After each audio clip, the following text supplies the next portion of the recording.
여러분 반갑습니다. 반도체 업화 차례장입니다. 이제 오전 시간도 다 지나가는 것 같아요. 새벽 시간 여러분들 어떻게 영상 다 들었는지 모르겠다. 하여튼 여러분 꼭 영상 듣고 댓글 출석 댓글 꼭 부탁드리겠습니다. 여러분의 사랑으로 여러분의 댓글 좋아요 구독으로 먹고 살고 있습니다. 그게 에너지예요 저한테는.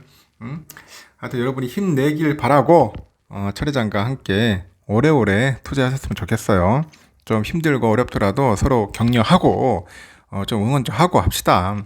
이 멘탈이 깨지면 힘들어요. 이게 여러분 투자가 쉬운 것 같아도 절대 쉽지 않습니다. 그날 그 주가의 그 변동성에 우리는 항상 그 마음을 어떻게 보면 좀 힘들게 하는 것 같아. 안 그렇습니까? 좀 떨어지면은 괴로운 거야. 볼 때마다. 뭐 괴롭지 않은 사람이랑 있다면은 그 사람 거의 뭐 초인이겠지만은 대부분 그래요. 막 짜증도 나고 합니다.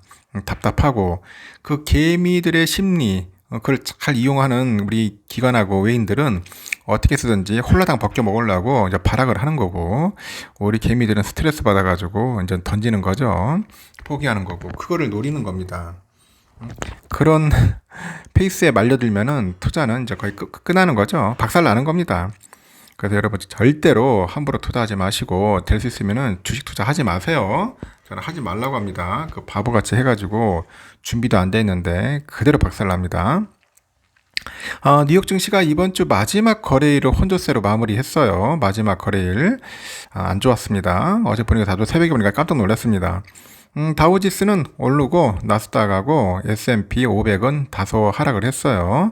이번 주에 S&P 500은 0.3%, 나스닥은 2% 가까이 하락을 했는데, 기술주 중심의 나스닥의 그 하락폭이 크지만은, 다우지수는 0.6% 안팎의 상승세를 좀 보인 겁니다.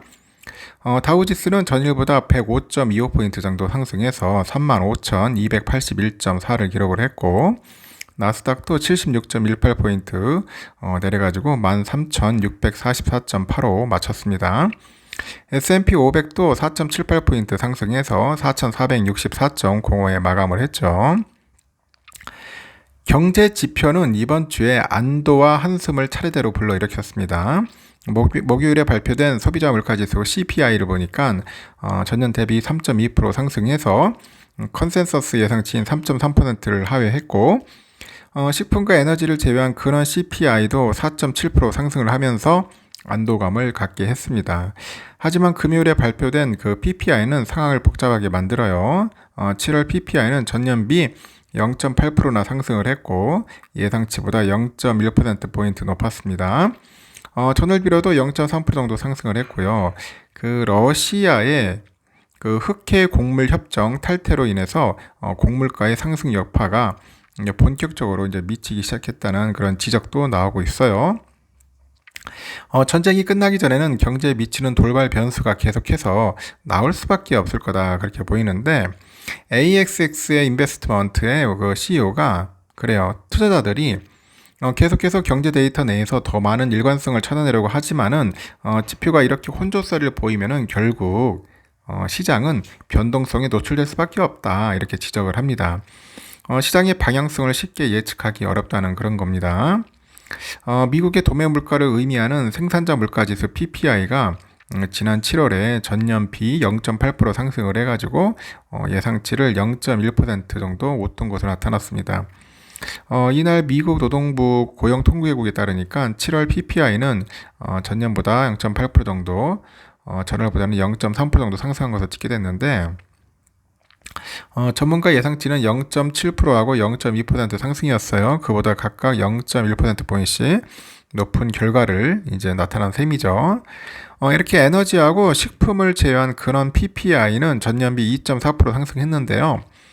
이는 전망치보다 0.1%포인트 높은 수치예요. 7월 근원 PPI는 전월비로는 0.3% 정도 상승을 해서 이 역시 전망치를 다소 넘어섰습니다. 생산자 물가지수 예상 밖으로 오른 이유는 원유와 곡물가 상승 때문인 것으로 보이는데, 러시아가 흑해 곡물 협정에서 탈퇴하다 보니까 국제 곡물 가격이 급상승해요. 그래서 에그플레이션이 가능성이 다시 대두되고 있다 그런 이야기를 합니다. 여기에 지구촌의 이상 기후로 이제 무더위하고 대형 화재 등이 이제 발생하다 보니까 곡물 상출량에 대해서도 우려가 증가하고 있다. 그런 이야기도 있습니다. 그 원유를 비롯해서 에너지 가격도 최근에 3주 이상 상승세를 연출하고 있는데 미국의 원유 재고가 감소하고 사우디아라비아를 비롯해서 주요 산유국들이 감산에 나서면서 국제 유가는 9개월 사이에 최고치를 기록을 하고 있어요. 서부 텍사스산 원유죠. 브렌트유 배럴당 80달러대 초반까지 올라왔지만은 이들이 이제 90달러를 넘어설 경우에는 이 각국의 인플레이션에 상당한 영향력을 미칠 수 있다는 그런 또 우려감도 있습니다. 생산자 물가인 그 도매 물가는 한두 달 만에 시차를 두고 CPI에 영향을 미치기 때문에 전일 예상을 하회한 CPI가 내달과 10월에는 결과를 높일 가능성도 있습니다. 실제로 전일 발표된 CPI에서는 에너지하고 식료품 가격으로 인해서 압력이 나타나진 않았는데 결국 미국을 비롯해서 세계 물가는 시차를 두고 러시아랑 우크라이나 사이에 그런 전쟁과 중동의 산유국 기구죠. 오펙의 영향을 받고 있다. 그렇게 보시면 됩니다. 인플레 경제 지표가 혼조세를 보이면서 다음 주 예비된 대규모 소매 판매 실적 보고서에 관심이 쏠리는데 소비자의 힘이 상반기처럼 인플레를 이길 수 있느냐를 보려는 것 같아요. 화요일에는 7월의 소매 판매 데이터랑 7월의 건축 허가 보고서가 예비돼 있고 수요일에는 주택 착공 건수가 나옵니다. 여기에 홈디포하고 유통체인 그 타겟, 월마트 등이 실적을 보고합니다. 실적이 예상보다 강하게 나온다면 탄력적인 소비세를 감안해서 경제의 지속적인 강세를 기대할 수 있고, 하지만 연방준비제도가 지적한 대로 여전히 인플레이와의 그 싸움에서 갈 길이 멀다는 것을 이제 의미하겠죠. 미디어 회사이죠. 니스코프가 지난 4분기 실적 예상을 상회했다 보고하니까 4.4% 이상 상승을 했습니다. 크레딧 스위스를 상반기에 인수하기로 한 투자은행 UBS가 100억 달러 규모의 손실 보호 계약하고 정부의 유동성 그 백스톱 계약을 종료하기로 했다는 소식에 5.6% 상승했네요. 회사 측은 크레딧 스위스가 이제 스위스 국립은행에 500억 스위스 프랑의 긴급 유동성 대출을 전액 상환했다고 확인을 했습니다. 적어도 UBS가 크레딧 스위스를 인수하면서 지게 될 우발 부채 부담은 없는 것으로 나타났네요. 그리고 반도체 기업 주가들이 완전 떡락을 했어요. 평균 2% 이상 하락을 했고 주간 하락세가 4.5% 됩니다. 그리고 관련 그 ETF 바네크 반도체 ETF가 있는데 2.5% 빠졌네요. NXT 세미컨덕트 3.6% 빠졌고 램스 찍었는데 하여튼 많이 빠졌어요. 일단 볼게요. 이러다 보니까 지금 나스닥도 지금 0.67%나 빠졌네요. 지금 보니까 필라델피아고 완전 많이 빠졌습니다. 그래도 다우는 상승을 했어요. 생각으로. 하여튼 대단합니다. 그리고 엔비디아가 3.6% 또 떡락을 했습니다. 쭉쭉 빠지네요. 지금 보니까 AMD도 지금 2.4%나 빠지고 프로드컴 1.56, 램 리서치 5% 완전 폭락을 했네요.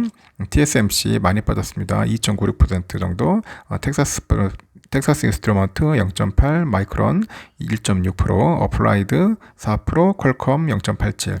인텔 및 올랐어요. 인텔이 0.6%. 야, 예전부터 인텔을 봤는데 20달러 초반부터 역시 인텔이 슬금슬금 올라가게 시작합니다. 이렇습니다. 월요일 장도 그렇게 썩 좋지는 않을 것 같아요. 참고하시고 점심 맛있게 드십시오.